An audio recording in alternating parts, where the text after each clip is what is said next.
안녕하세요 여러분, 반갑습니다. 유지아입니다.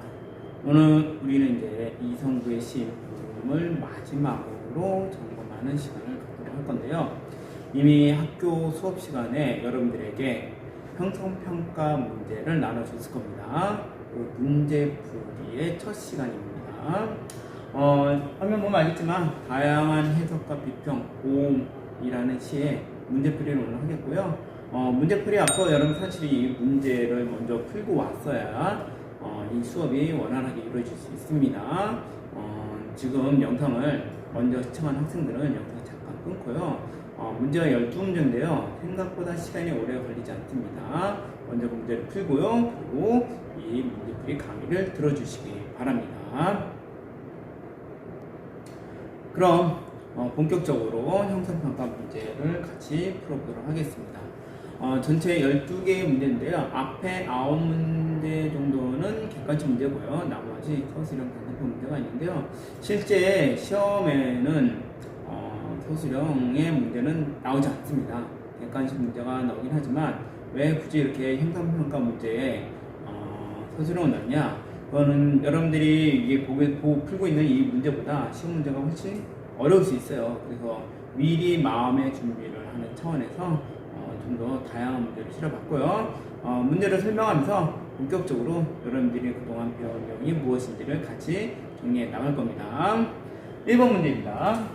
같은 문학 작품이라도 독자마다 그 해석이 다를 수 있습니다. 그 해석의 내용이 다른 이유로 보기 어려운 것들을 지금 찾아보라고 했는데요. 여기 지금 이제 5가지의 예시가 나왔는데요. 첫 번째 보겠습니다. 독자의 인식 수준이 다르기 때문에 그 문학작품에 대한 해석이 달라질 수 있다. 맞는 얘기죠? 사람마다 생각이 다르잖아요. 인식이라는 거는 생각을 얘기하는 거니까 인식 수준이 다르면 역시 해석이 달라질 수 있습니다. 두 번째, 독자가 경험한 것이 달라지면요 해석도 역시 달라지죠. 그렇죠?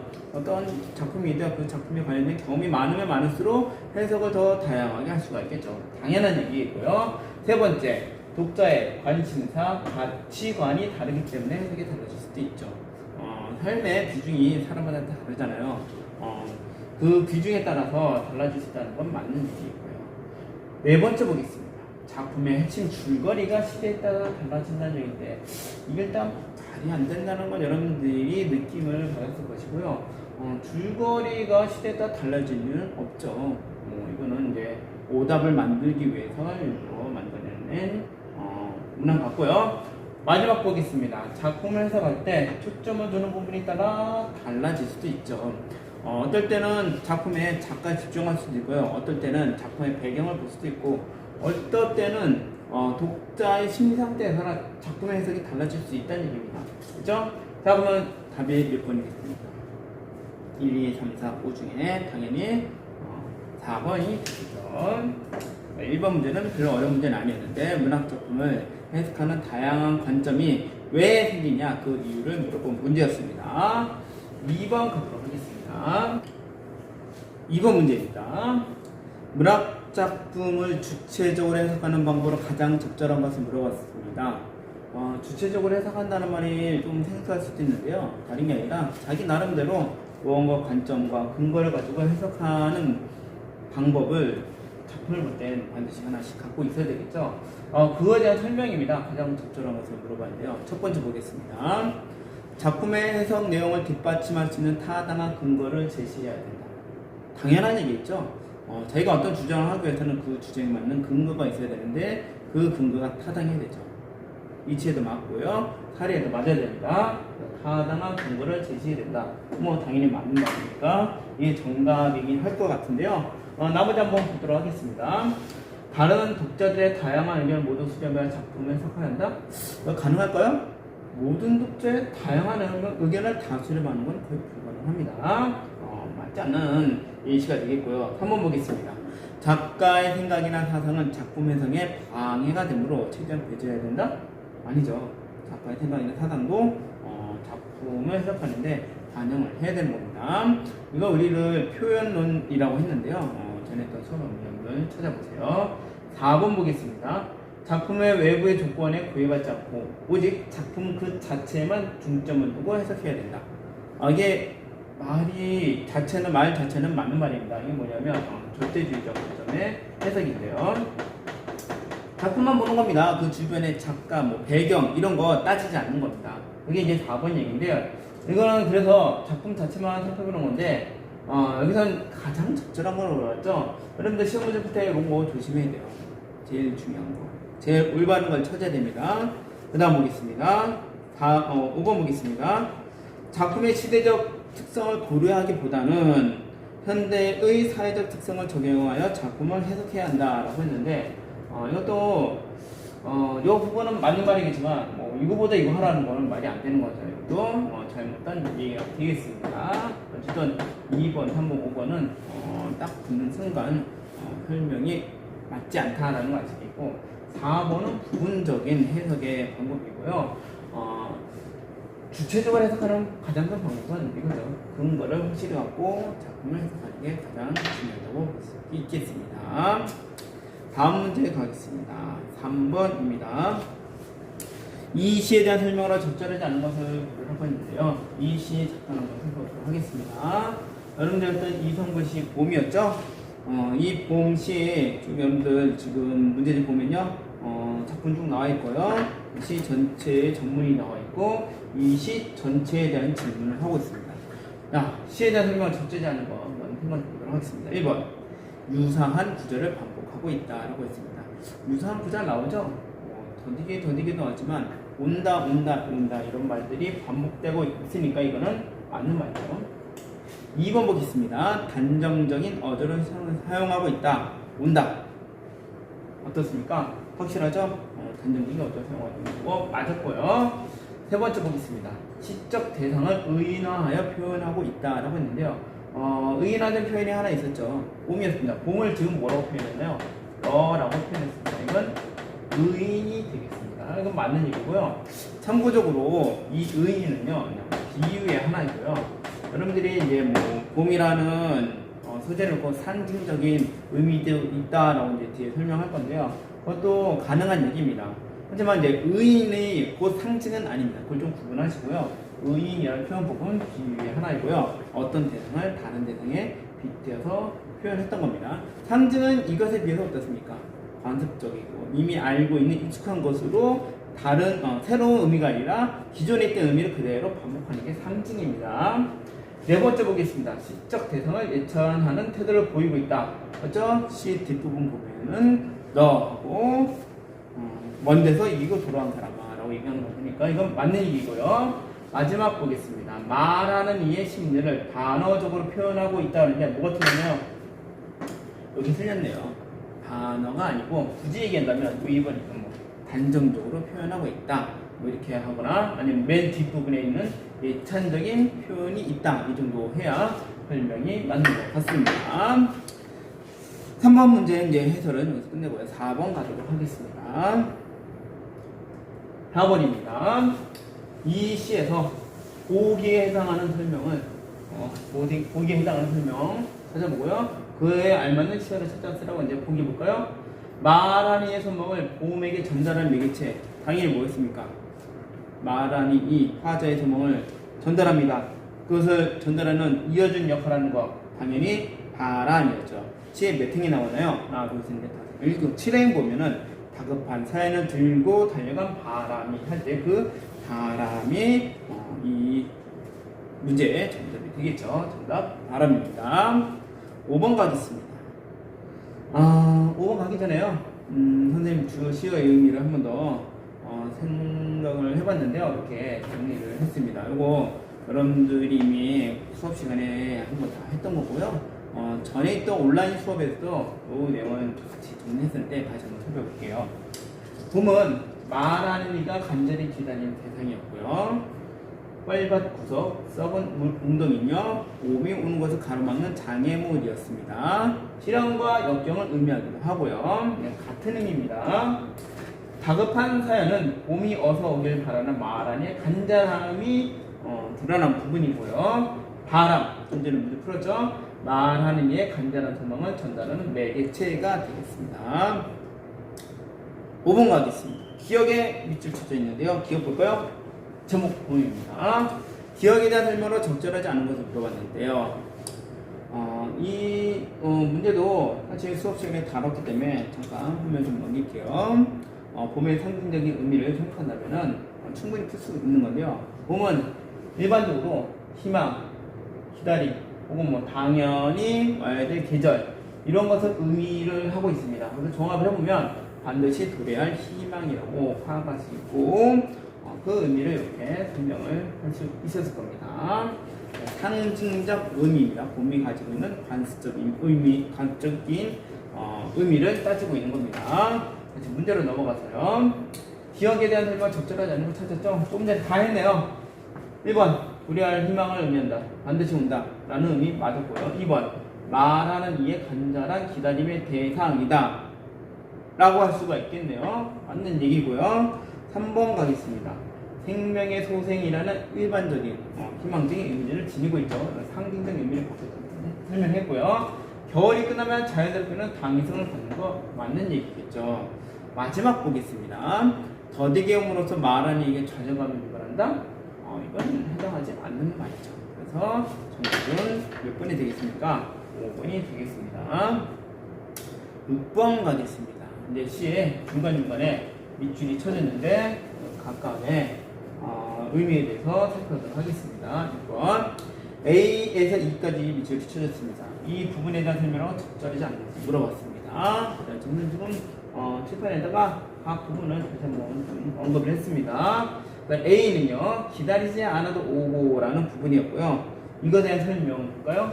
계절 순환의 원리에 따라 봄이 반드시 온다는 것을 의미한다. 맞았어요. 맞는 얘기죠, 이거. 그렇죠? 의견 내용을 잘 기억하면은 금방 알 수가 있을 겁니다. 2번 보겠습니다. 봄이 오는 것을 가늠하는 장애물, 시련과 역경을 의미한다. 이것도 5번 문제에서 했던 부분이죠? 맞는 얘기입니다. 뻘밭, 구석, 썩은 물웅덩이, 비었죠? 이런 의미를 갖고 있습니다. C 보겠습니다. 봄이 어서 오기를 바라는 말안에 간절한 마음이 담겨 있다라고 되어 있죠? 어떤 맞는 얘기? D 보겠습니다. D는 마침내 올 것이 온다라는 부분이었는데요. 봄이 올 것이라는 말 안의 확신의 찬 태도가 반영되어 있죠. 5번 보겠습니다. 5번은 입을 열어 외치지만 소리는 굳어라고 되어 있는 부분에 밑줄이 쳐졌는데요. 이 부분은 기다림에 지쳐 힘이 빠져있는 말 안의 모습을 보여준다? 아니죠. 이 부분은 기다림에 지쳤다는 게 아니라 봄이 왔기 때문에 그 기쁨에 겨워서 입이 있지만 외치지 못하고 소리가 굳었다고 얘기한 겁니다. 벙어리가 된 게 아니에요. 뭔가 감격이 기뻐가지고 말을 못하는 그 상황을 표현한 것입니다. 그 부분이 틀리죠. 그래서 6번의 답은 이제 5번이 된다라는 걸 알 수가 있겠네요. 자, 이제 뒷페이지 넘어가도록 하겠습니다. 여러분들에게 나눠드린 형성평가 이쪽입니다. 이쪽 보면요. 시에 대한 비평문이 나와있죠. 이거 학습활동에서 여러분들 했던 건데 그 비평문을 읽고요. 물음에 답을 해보라고 했습니다. 비평문 다시 한번 살펴보겠습니다. 제목은 이렇습니다. 자유를 꿈꾸는 시 이성부의 봄. 이성부가 이 시를 쓰였을 당시 1970년대. 이 1970년대에는 군사력을 등에 업은 독재 정권이 강한 권력을 가지고 국민을 통제하던 시기였죠. 여러분들이 뭐 역사책에서 잘 배웠는지 모르겠지만 1970년대에는 헌법도 막 바꾸죠. 유신헌법을 해가지고 대통령을 한 사람 몰아주기 위해서 헌법마저 고치는 그런 강력한 권력을 추구하던 시대, 국민을 통제하던 시기였습니다. 그런 정부에 반대하던 사람들이 있었겠죠. 그 사람들은 당연히 민주주의를 외쳤겠죠.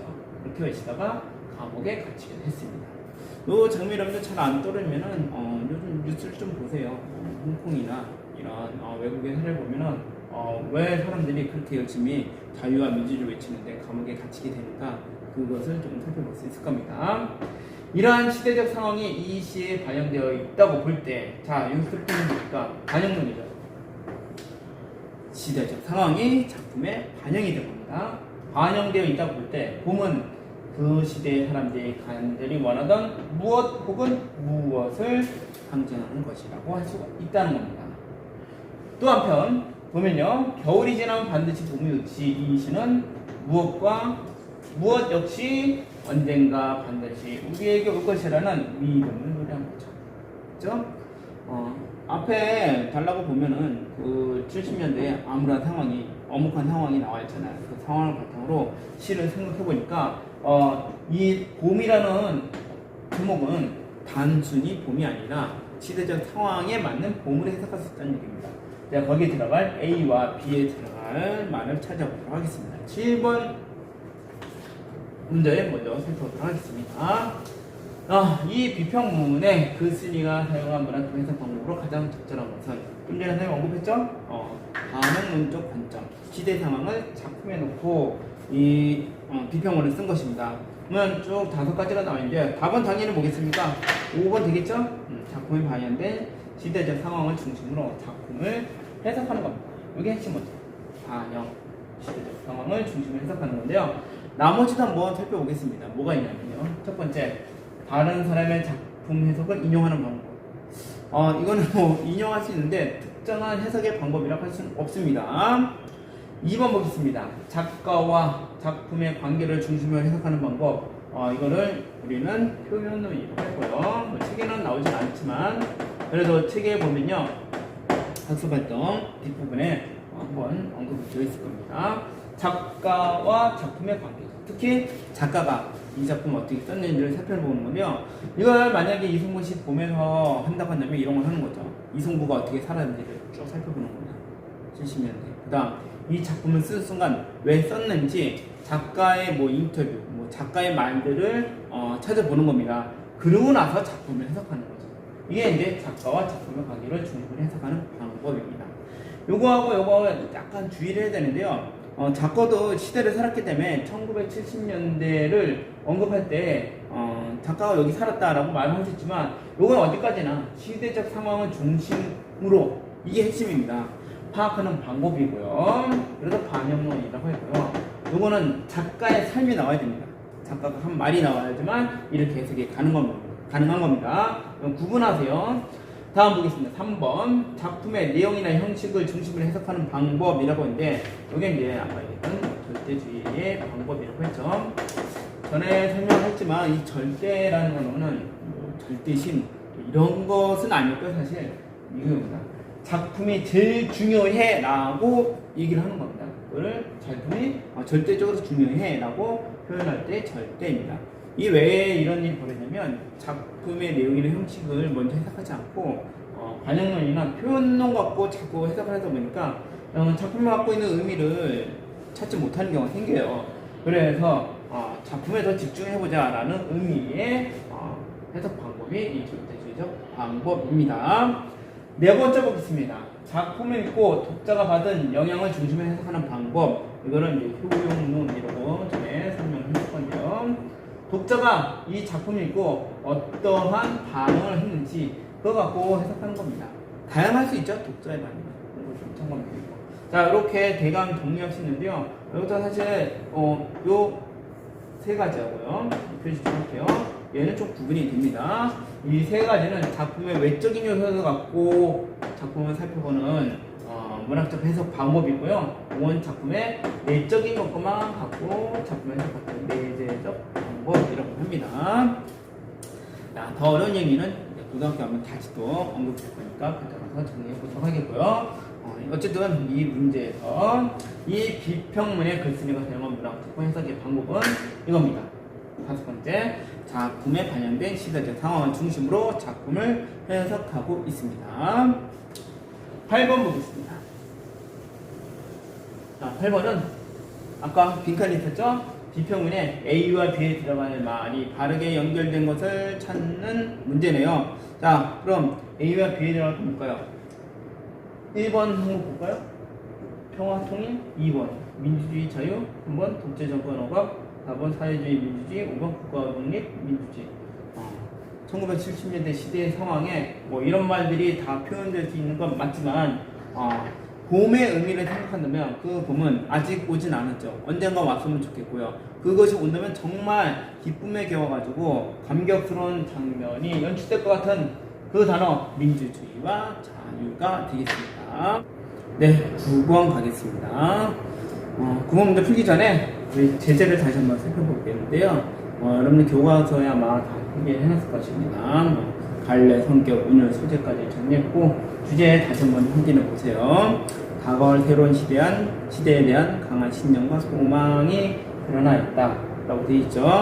강한 의지가 드러난 어조도 있었고요. 봄이 오길 바라는 희망의 내용도 있었습니다. 특징도 다시 볼까요? 대상을 의인하여 상징적으로 표현하였다. 그렇죠? 의인하라는 비유적 표현을 설명할 수 있고요. 그 다음 상징적인 표현도 설명이 가능합니다. 신념에 찬 어조로 말하는 이의 의미점을 강조했다는 게 이 시의 전체적 개관이었고요. 9번 질문은 답이 쉽게 나오죠? 이 비평문을 참고를 할 때 이 시의 주제로 가장 적절한 것은 당연히 몇 번이 되겠습니까? 5번이 되겠죠. 나머지 거 여러분 읽어보면 알겠지만 주제에서 조금씩 거리가 멀다라는 걸 알 수 있을 겁니다. 자, 10번 문제 보겠습니다. 역시 이성부의 봄이라는 시를 보고요. 이 시에서 말하는 이가 너가 온다 라고 계속 반복해서 말하고 있는데요. 이 말하는 이가 이렇게 반복해서 말한 까닭을요, 조건에 맞게 한번 써보라는 얘기입니다. 조건이 이렇습니다. 말하는 이가 너를 기다리는 태도와 관련해서 어떤 태도입니까? 너가 올 것이라는 확신이 들어간 태도를 갖고 있죠. 그래서 확신한 말이 꼭 나와야 됩니다. 한 문장으로 써라니까 바로 끝내면 되겠죠. 대략적으로 정답을 본다면 말하니는 혹은 말하니가 너가 올 것이라고 확신하는 태도를 강조하고 있다라고 하면 되겠죠. 11번 보겠습니다. 이 시에서 기억. 기억은 바람입니다. 바람이 하는 역할을 쓰시오라고 했는데 아까 풀었던 문제와 똑같네요. 쓰기만 하면 되겠습니다. 이 바람은요, 말하니가 간절히 원하는 소망, 그 소망을 전달하고 있죠. 매개하는 역할을 하고 있다라고 설명을 했을 겁니다. 마지막 문제입니다. 12번. 니은인데요. 니은은 시의 뒷부분입니다. 너를 봄부터 돌아온 사람아까지. 자, 이 부분에 담긴 말하는 이의 심정을 쓰시오라고 했는데 앞부분과 달리 뒷부분은 어떻습니까? 봄이 오게 된다면, 너를 보게 된다면 눈부셔서 일어나 맞이할 수 없을 정도로 감격스러워하고 있죠? 그 다음, 너무 감격해가지고 말도 못하고요. 껴안아 보면서 이런 얘기를 한다는 얘기입니다. 먼 데서기고 돌아온 사람아 라고 표현한 부분이니까 이 부분에 말하는 심정은 간절하게 기다리는 부분 맞아요. 감격 혹은 기쁨의 경우는 장면이라고 설명하면 되겠습니다.